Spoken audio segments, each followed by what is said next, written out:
Ողջույն 24 News-ի եթերում Մարդիկ Արցախից հաղորդաշարն է, շարունակում ենք ներկայացնել արցախյան իրական պատմությունները շրջափակման, պատերազմի ու գաղթի մասին։ Այսօրվա իմ հերոսուհին մանկաբարձուհի է, ով 44-օրյա պատերազմին նախընտրեց մնալ ու հերթապահել հիվանդանոցում։ Լարիսա Գրիգորյանի հետ եմ զրուցելու։ Բարև ձեզ։ Բարև ձեզ, շնորհակալ եմ հրավերի հետի։ Ես եմ շնորհակալ, որ համաձայնվալուք խոսիկ այդքան դիժեր թեմից, բայց ինձ թվում է պետք է։ Միանշանակ։ Դե ձեզ սաղ Լարային ճինանչում։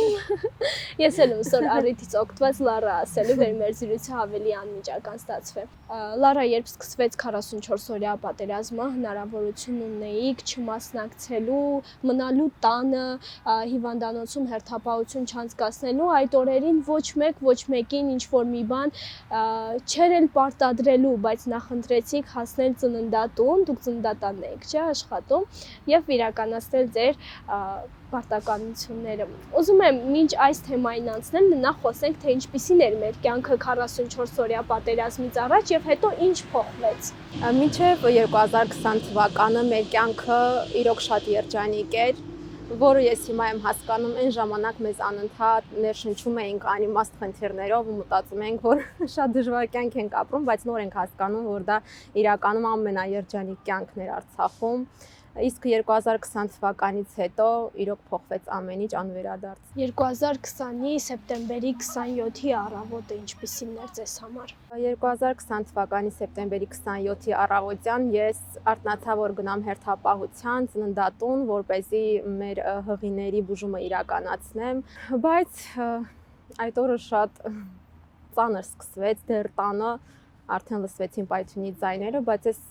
նույնիսկ մտքից ծայրով չէի անցկացնում, որ սա պատերազմ է։ Մենք միշտ լսել ենք պատերազմի մասին, բայց երբեք չենք տեսել։ Այդ ժամանակ մորքուրս մոտեցավ, մոտ էր ապրում մեզ, ես անդադ գորգորում էր, ուր ես գնում։ Պատերազմա կռև, այստեղից քինամ ինչ գործ։ Բայց այդ ժամանակ նույնիսկ ընդհանրապես չէի պատկերացնում, ոնց կարելի է չգնալ։ Ես պիտի գնամ եւ վերջ, այդ էր իմ մտքում մենակ ու անկախ այդ պայթյունների ձայներից պատրաստվեցի, գնացի առաջին ժամերին հղիներին արդեն տեղափոխում էին Երևան, անդադ դուրս ենք գրում հղիներին եւ հենց կեսօրին ես հիշում եմ, որ արդեն վիրավորներ էինք ընդունում ու ես հիշում եմ, որ այնքան ծանր էր հենց առաջին օրը, որ ամբողջ հիվանդանոցները արդեն լիքներ վիրավորներում, ներառյալ նաև ծննդատունը։ Ինչ էին խոսում նրանք, ովքեր նոր էին եկել սահմանագծից եւ ովքեր կյանքի ու մահվան կռիվ էին տալիս։ Իրանց մեջ այնքան ուժ կար, որ նույնիսկ ուզում էին հետ վերադառնալ, թեկուզ վիրավորված, թեկուզ շրջափակման մեջ լինելով, մի կերպ փրկված, բայց ես հիշում եմ, որ ուզում էին իրանք անդադ վերադառնալ իրենց ընկերների մոտ, դեռ պայքարել հայրենիքի համար, շատ դեպքեր կա, որ մինչև հիմա դաջված եմ գլխում եւ իրոք հնարավոր չէ մոռանալ այդ դեպքերը։ Գուցե պատմեք, մենք էլ տեղեկանանք։ Իհարկե, ինչքան էլ դժվար է խոսել այդ մասին, միանշանակ, եթե ոչ մենք, ապա ով պիտի այդ ամեն ինչը բարձրաձայնի։ Ես հիշում եմ, թե ինչպես է 19 տարեկան զինվորը ասում մսաղած բառը, թե ինչպես են փրկվել ինքնաթիռի հրետակոծություններից, փլատակների տակից ինչպես են փրկվել եւ անդադ ասում էր, որ այնտեղ մսաղած է։ Այդ ամեն ինչը լսել այդ տարիքի մարդուց ահավոր էր։ Ես հիշում եմ, որ առաջին օրերն էր դեռ ծանր վիրավոր ունեինք, ում անուն ազգանունը շատ հազվադեպ հանդիպվող անուն ազգանուն էր եւ վստահ էի, որ չի կարող կրկնվել եւ այդ օրը հերթապահությունս հանձնելուց հետո գնացի տուն, որ մի քիչ հանգստանամ եւ հեռուստացույցով լսեցի, տեսա այդ զոհվածների անուններն էր գրված եւ լսեցի այդ անուն ազգանունը։ Անդադ գորգորում է, որ այս տղան ողջ է, ծանր է, բայց մեզ մոտ է, ողջ է, ինչ են գրել զոհվածների ցուցակում, ու այնքան է երազում, որ բոլորի անունները այդպես ուղղակի սխալմունքի արդյունքում հայտնվել զոհվածների ցուցակում, բայց ողջ է այդ տղան մինչև հիմա, ես ինչքան գիտեմ, փառք Աստծո լավ է արդեն։ Հաջորդ օրը, երբ որ գնացի կրկին հերթապահության, երևի այդ տղային էիք փնտրում որ առաջինը տեղափոխել էին Երևան, որովհետև ծանր վիճակում էր, մեզ մոտ շատ քիչ էին պահում, հիմնականում մի քանի ժամ, մի օր, երկու օր, կախված ծանրությունից, բայց մենք շատ երկար չենք շփվում, որովհետև բոլորին տեղափոխում էին Երևան, որպեսզի նորմալ բուժում ստանար, որովհետև Արցախում Ստեփանակերտում ամեն մի պահը ճակատագրական էր եւ կարող էր ամեն վայրկյան հրթիռակոծվեր հենց հիվանդանոցը եւ նորից թիրախավորվեին վիրավորները։ Հիշում եմ նաեւ մի դեպք, երբ վիրավորներ բերեցին, գիտակցության էին, բայց ընդհանրապես չեն խոսում ու իրանց հետ մեր շփումը գրելով էր, այսինքն մենք գրում էինք ձեր անուն, ազգանունը, իրանք գրում էին ու մենք տենց կարողանում էինք տեղեկություն հավաքել եւ հիշում եմ, որ մեկը թղթի վրա գրել էր իր մամայի հեռախոսահամարը, որ զանգենք, ասենք, որ ինքը ողջ է։ Ես զանգեցինք, ինքը քանի որ չէր խոսում ընդհանրապես, իր մաման չէր հավատում, որ ինքը ողջ է, անընդհատ գոռգոռում է, չէ, ես պիտի լսեմ, խաբում է, մի բան կա, չեք ասում։ Ես հիշում եմ, թե ոնց եմ այդ տղային սովորեցրել մամա բառ ասել, ես ուղղակի աղաչում էի, որ ինքը գոնե մի անգամ ասի մամա, հիշում եմ չոքել է, ասում է ասա մա, որ գոնե մի անգամ իր մաման լսեր, որովհետև պատկերացնում է, թե ինչ վիճակում էր իր մայրիկը, չէր հավատում, որ ողջ է։ Մի կերպ հիմա հասկանում եմ, որ հնարավոր է սխալ էր դա այդ ժամանակ իրան խնդրել այդ վիճակում խոսել, բայց ուրիշ ելք չկար։ Իր մաման պիտի համոզվեր, որ իր տղան ողջ է ու մենք ուղղակի չենք խաբում իրան։ Փառքաստը ասեց, չեք պատկերացնի իր մամայի հրճվանքը հեռախոսի մեջ ու մեր ապրումները, որ հույս կա, որ այդ տղան կխոսի հետագայում, ուղղակի այդ պահն էր։ Պիտի փաստեմ, որ այդ ամենը իրականացվում էր պարբերաբար ռմբակոծությունների տակ, Ստեփանակերտում էլ չնայած կարծիք էր ձևավորված, որ երևի թե Ստեփանակերտը չի խոցվելու եւ այլն, բայց քաղաքում եւս ռմբակոծությունները շատ էին եւ հոկտեմբերի վերջին թիրախավորվեց նաեւ հիվանդանոցը, ծննդատունը ու Աստծո պահածներն եք, հա, երևի որ ողջ եք մնացել։ Հենց այդ օրից եմ ուզում խոսենք։ Հոկտեմբերի 28-ը ես հիշում եմ, այդ օրը շատ ծանր օր էր մեզ համար, շատ վիրավորներ դուրս գրեցինք եւ ճանապարհեցինք Երևան բոլորի հետ։ Հիշում եմ, այդ օրը այնքան վատ էի, որ շատ մեծ գերհոգնածություն կար, դա արդեն հոկտեմբերի վերջ, պատերազմի վերջին օրերն էր։ Ուղղակի ուզում էի հանգստանայի, մի կտոր հաց ուտեի, քնեի։ Մի կերպ մեզ կարգի հրավիրելուց հետո տեղի ունեցավ այդ, այսպես ասած, որի հետևանքով կարող ենք չլինել։ Դուք հիմա ժպիտով եք պատմում, բայց պատկերացնում եմ ձեր ապրումները, ձեր հույզերը, ինչպես ստացվեց, որ կարողացաք փրկվել։ Պատասխանեցիք ժամանակին։ Ես հիշում եմ այդ ժամանակ նկուղի խոհանոցը ճակերտավոր ասված, որովհետև մենք գտնվում ենք ծննդատան նորակառույց շենքում, որտեղ դեռ ավարտված չէր կառուցապատումը եւ ուղղակի նկուղում, բունկերում, այնտեղ որտեղ մենք հաց էինք ուտում, դրա համար եմ ասում խոհանոց, խոհանոցի պատի այն կողմը դուրսն էր, այսինքն ամեն մի ռմբակոծությունը հենց անմիջապես կանդրադառնար այդ հատվածի վրա։ Ես հիշում եմ խնձորներ էի կտրում, որ վիրավորների համար տանեի եւ այդ ժամանակ լսվեց փոքր պայթյունի ձայն։ Ես միշտ ասում եմ, եթե չլիներ այդ փոքր պայթյունի ձայնը, որի շնորհիվ մենք բոլորս վազեցինք միջանց, դե ամեն մի ձայնից մենք վազում ենք ավելի ապահով տեղ, որովհետեւ անդադ չես կարող նույն կետում գտնվել, դուրս են գալիս, ներս ենք մտնում եւ այդ պահին, եթե չլիներ այդ փոքրիկ պայթյունը, մենք չվազեինք միջանցք, որտեղ համեմատաբար ապակիները քիչ էին, որովհետեւ ամբողջ շենքը ինքը հենց ապակիով էր կառուցված։ Ես հիշում եմ այդ վալնան, որ տվեց, ամբողջությամբ փոշու կեղտի մեջ կորած, անդադ գլխումս մենակ այդ միտքներ, սա է մահը, սա սենց են մահանում, սենց է լինում, որ մահանում են։ Այդ պահին մենակ այդ միտքներ, մի քիչ հանդարտվեց, դա առաջին միտքը դա վիրավորներն էին, ոնց են վիրավորները, փառք Աստծո, իրանց սենյակները ավելի ապահով էր, վերևի հատվածում ընդամենը մի փոքր ապակու հատված կար, որը հաստատ կյանքի վտանգ չէր սպառնում, բայց անմիջապես վազեցինք իրանց մոտ, համոզվենք, որ լավ են, եւ առաջինը մտածեցի տեղյակ պահել ծնողներիս, որ ողջ եմ։ որովհետև այնքան շուտ էր այդ ժամանակ լուրերը տարածում, ես հիշում եմ, ուշքի չէի եկել, որ սենց նայեի, տեսնեի ինչ է կատարվել շենքի հետ եւ արդեն նկարում էին։ Այդ պահին եթե իմ ծնողները իմ ձայնը միջև լսելը տա տեսնային, ես պատկերացնում եմ իրանցից ինչ կկատարվել, որ ծննդատունը ռմբակոծվել է, դեռ չգիտեն տուժածներ կան թե չկան, փառքաստու ես կարողացա կապ հաստատել, միջև այդ ամեն ինչ իրանք լսելը, ասեցի լավ եմ, ողջ եմ, հա դե ինչ ա եղել, լավ ենք, չէին պատկերացնում ինչ է կատարվել ժամանակ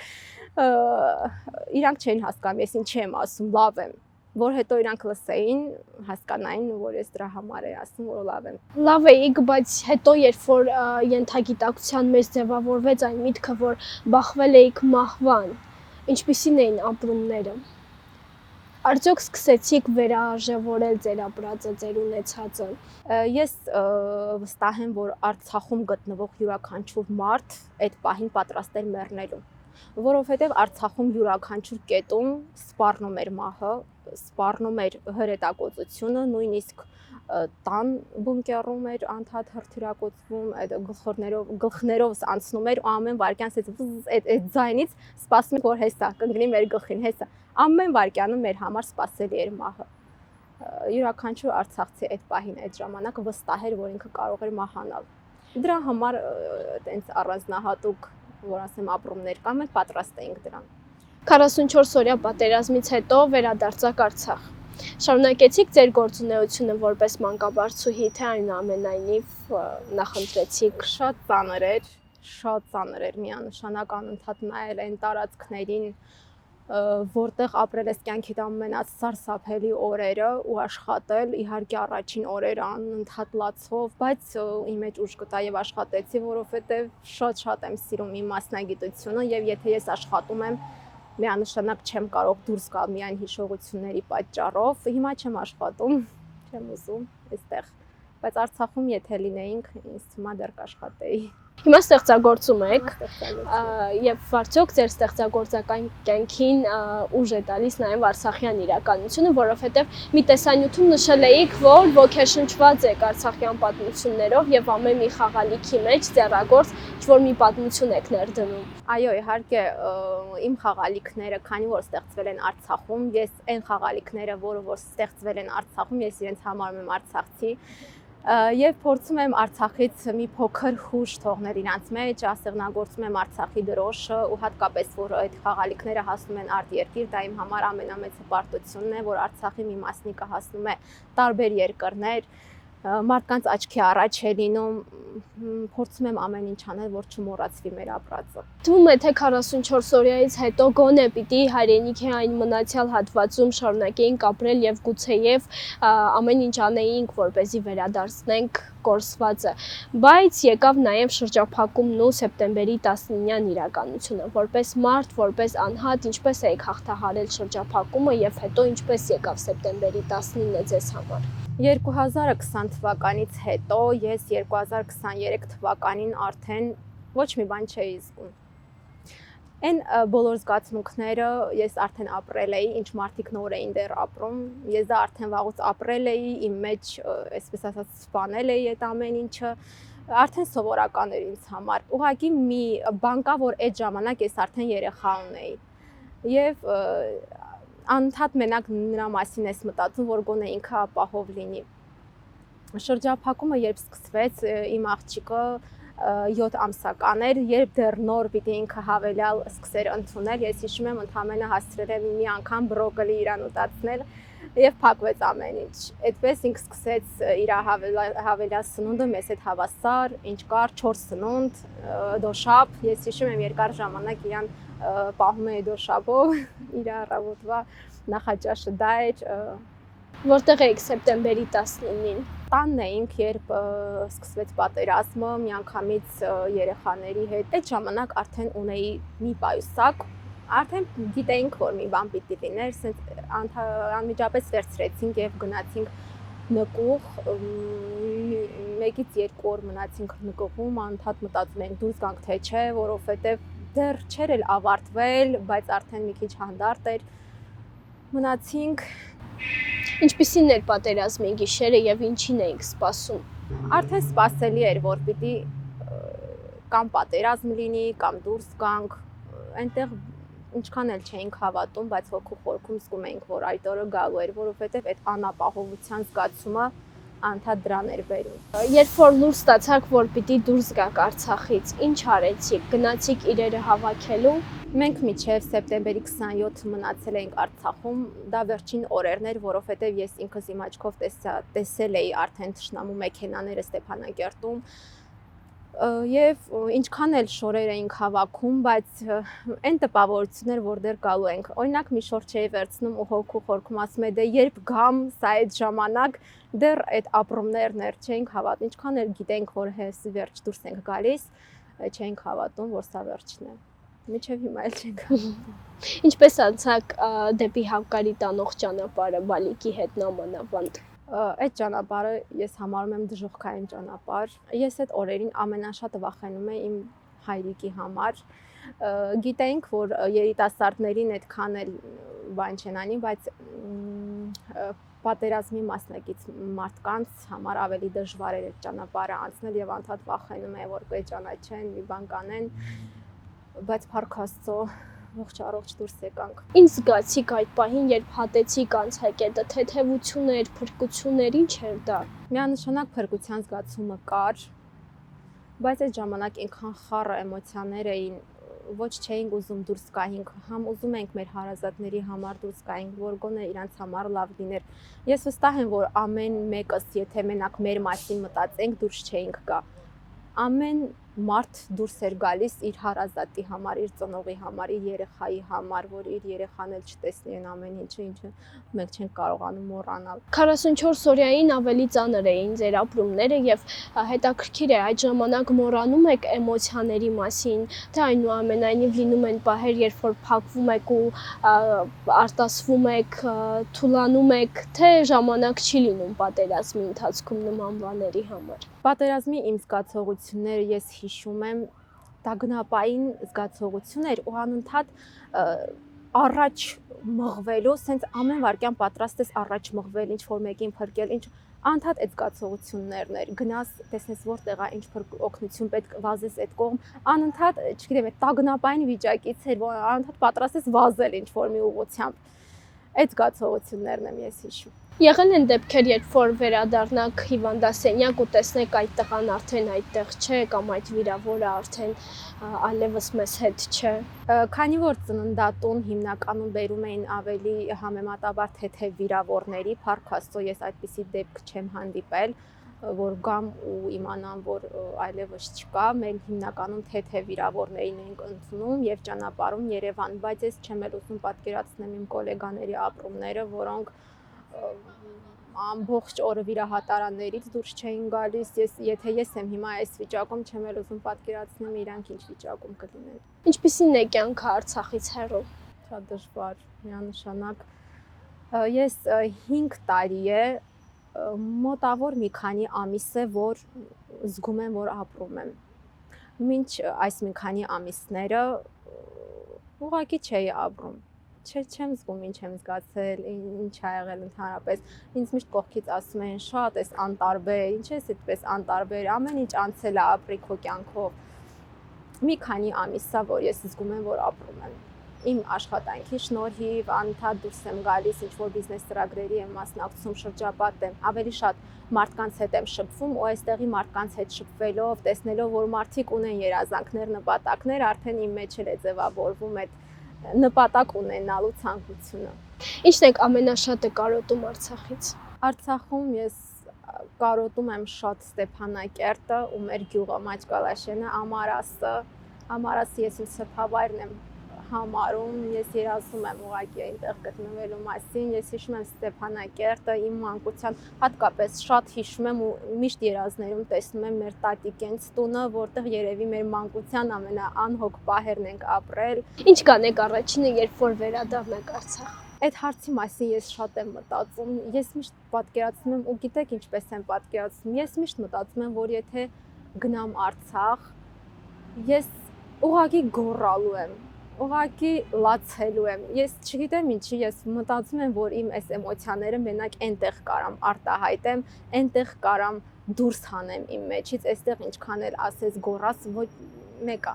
բայց այնտեղ ինձ թվում է, որ գնամ վերջնական այդ էմոցիաներս արտահայտեմ, այդ ժամանակ կլինի թեթևությունը, որ այս ամեն ինչը իզուր չէր, որովհետև այս ամեն ինչից հետո գտնվել Արցախից հեռու, այդ արդեն խոսում է այս ամեն ինչի կարար չլիներ, ասենց ասած։ Ինչի եղավ, եթե պիտի սենց լիներ։ Մարդով բախվել է կյանքին ու մահվան, շատ ավելի լավ գիտի կյանքի գինը եւ լինում են պահեր, երբ որ ցանկանում եք այսպես կանգնեցնել մարդկանց ու ասել գնահատեք գոնե հայրենիքի այս մի հատվածը։ Իհարկե ես անդադ ուզում եմ մարդկանց ասեմ, որ եթե նույնիսկ օրինակ չեք ուզում ապրել այդ տանը, գնահատեք ուղակի։ Ես հիշում եմ, որ ես փոքր ժամանակ մեր գյուղը, չգիտեմ ինչի չէի սիրում, անդադ ամեն շաբաթ որ մեր ծնողների հետ ստիպված գնում էինք, գալիս էինք, ես հիմա այնքան եմ կարոտում այդ մեր գյուղը, մեր անդադ ինձ մեղադրում է, որ ինչի սիրելով չեմ գնացել, որտեղ բայց պատերազմից հետո, որ տեսա թե ինչ գնով է պահվել այդ հողը, ուղակի պաշտում էի։ 20 թվից հետո մի այլ կարգի ես սկսեցի գնահատել այդ ամեն ինչը։ Ինչի համար եք ափսոսում ամենաշատը։ Ափսոսանք ինձ թվում է այդքան էլ չկա իմ մեջ, որովհետև ես իմ առավելագույնի չափով տվել եմ, ինչ կարողացել եմ այն ժամանակ։ Ես անչափ շատ եմ սիրել ու սիրում Արցախը ու նույնիսկ այդ ափսոսանքը չկա, որ ես ինչու իրան չեմ ասել, որ սիրում եմ, որովհետև ինքը ամեն պահ զգում էր, որ ես իրան շատ եմ սիրում։ Դրա համար ափսոսանքս միայն այն է, որ այսքան ցավից հետո մենք մեր հողում չենք, այսքան զոհերից հետո մենք մեր հողում չենք։ Իմ միակ ափսոսանքը դա էր։ Ինչ կասեք, երբ որ վերադառնաք, դուք նշեցիք, որ գոռալու եք, էմոցիաներ եք արտահայտելու, ինչ արտահայտություն է դա լինելու։ Սիրում եմ քեզ Արցախը չափազանց պրիմիտիվ կհնչի երևի թե, որովհետև բոլորը սիրում ենք եւ անկախ վայրից գտնվելու, հա, ինձ թվում է վերադարձին այսպիսի հոգու մի հատ ուրիշ ճիչ պետք է լինի, եթե լինի այդ վերադարձը։ Միանշանակ դա կարոտի ճիչն է։ Այսքան տարիների մեր կարոտի, ամեն մեկս մեր մեջ ինչ որ ձևով ենք մեր կարոտում։ Մեկը արտահայտվում է, մեկը իր մեջ է պահում, բայց բոլորս կարոտում ենք։ Եվ որպես զրույցի ամփոփում, ինչ կասի արցախցի Լարան, ով այդքան մեծ դժվարությունների միջով է անցել մեր հեռուստադիտողին։ Կուզեմ ասել, որ ուղղակի շատ սիրեն իրենց հայրենիքը եւ այդ ամեն ինչը չգնահատեն կորցնելուց հետո։ Դա ահավոր զգացողություն է, կորցնել հայրենիքը։ Դա նույնիսկ ինքդ քեզ կորցնելուց էլ առավել մեծ ցավ է։ Շնորհակալ եմ անկեղծության համար, հուսամ այլևս երբեք նման օրեր չենք տեսնելու, դուք չեք վերապրելու եւ շնորհակալ եմ, որ առաջինը մեր հաղորդման շրջանակում կիսվեցիք նման ծանր թեմայով ձեզ համար։ Ձեզ եմ անչափ շնորհակալ հրավերի համար։ Դե ինչ, այսպեսին էր մեր այսօրվա պատմությունը, այսօրվա համար այսքանը, կհանդիպենք։